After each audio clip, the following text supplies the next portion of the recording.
वंचित बहुजन आघाडीचे अध्यक्ष प्रकाश आंबेडकर यांना भारत जोडो न्याय यात्रेचं निमंत्रण देण्यात आलंय। पण वंचित इंडिया आघाडीमध्ये नसल्याने यात्रेत सहभागी होणं कठीण असल्याचं प्रकाश आंबेडकरांचं मत आहे। आधी इंडिया आघाडीत घ्या आणि मगच भारत जोडो यात्रेमध्ये येतो अशी अट आंबेडकरांनी घातली आहे।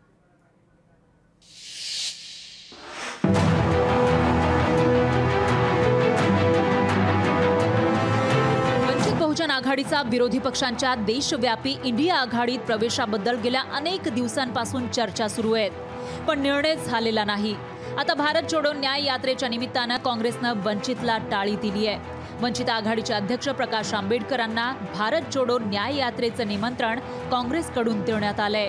आंबेडकरांनी काँग्रेसचं निमंत्रण स्वीकारलं खरं, पण इंडिया आघाडीत घेण्याची अट ठेवली आहे। वंचितची विचारधारा काँग्रेसची विचारधारा एकच आहे आणि सर्वधर्म समभावाचे आणि संविधानाचे आपण पाईक आहोत। त्याच्यामुळे यायला पाहिजे आणि सोबत राहायला पाहिजे। इंडिया आघाडीमध्ये देखील ते आले पाहिजे आणि त्यांनी भारत जोडो न्याय यात्रा जी आहे त्याच्यामध्ये देखील सामील झालं पाहिजे असं आमचं मत आहे। इंडिया आघाडीमध्ये सामील होण्यासाठी आसूसलेली वंचित आघाडीनं यात्रेच्या निमित्तानं काँग्रेसची कोंडी करण्याचा प्रयत्न केलाय। जोपर्यंत आघाडीत घेत नाही तोपर्यंत यात्रेत सहभागी होणार नसल्याचं वंचितनं सांगितलंय। वंचित बहुजन आघाडीचे अध्यक्ष बाळासाहेब आंबेडकर यांना त्या कार्यक्रमासाठी निमंत्रण आलेलं आहे, परंतु त्या बाबतीमध्ये अजून पक्षाचा निर्णय व्हायचा आहे।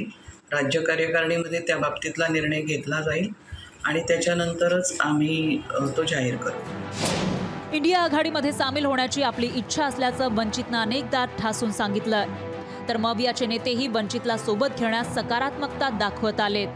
पण लोकसभा निवडणूक अगदी जवळ आल्या तरी अधिकृतपणे वंचित विषयीचा निर्णय झालेला नाही। इंडिया आघाडीतील महत्त्वाचा पक्ष उद्धव बाळासाहेब ठाकरेंची शिवसेना वंचितचा मित्र पक्ष असला तरी इंडिया आघाडी आणि राज्यातील मवियाच्या बैठकांपासून वंचित बहुजन आघाडीला मात्र वंचितच ठेवण्यात आलंय।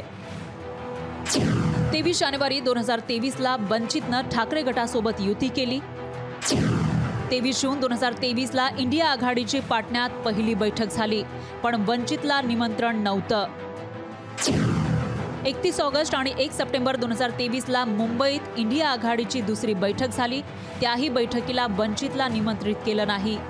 26 नोव्हेंबर 2023 ला मुंबईत झालेल्या संविधान बचाव रॅलीसाठी काँग्रेस नेते खासदार राहुल गांधींना वंचितनं निमंत्रित केलं। राहुल गांधी तेलंगणाच्या प्रचारात व्यस्त असल्यानं त्यांनी नाना पटोलेंना पाठवलं। 19 डिसेंबर 2023 ला इंडिया आघाडीची दिल्लीत बैठक झाली। उद्धव ठाकरे त्यासाठी दिल्लीला गेले आणि ते वंचितचा मुद्दा मांडणार असल्याचं सांगितलं गेलं, पण तेव्हाही निर्णय झाला नाही। 28 डिसेंबर 2023 ला प्रकाश आंबेडकरांनी मल्लिकार्जुन खरगे, उद्धव ठाकरे आणि शरद पवारांना पत्र पाठवलं। 9 जानेवारी 2024 ला दिल्लीत इंडिया आघाडीची बैठक झाली, पण वंचितबाबत निर्णय झाला नाही। 16 जानेवारी 2024 रोजी राहुल गांधींनी प्रकाश आंबेडकरांना भारत जोडोमध्ये सहभागी होण्यासाठी निमंत्रण दिलंय।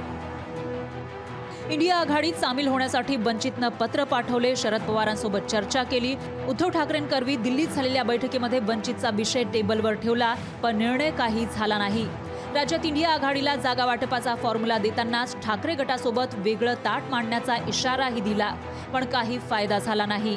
इंडिया आघाडीत सामील होण्यासाठी वारंवार पुढाकार घेणाऱ्या वंचितनं आता मात्र काँग्रेसला कात्रीत पकडलंय। त्यामुळे वंचितला सोबत घेण्याचे इशारे देणाऱ्या इंडिया आघाडीला मार्चच्या दुसऱ्या आठवड्यात भारत जोडो न्याय यात्रा महाराष्ट्रात येईपर्यंत याचा सोक्षमोक्ष लावावा लागणार आहे। ब्युरो रिपोर्ट, लोकशाही मराठी।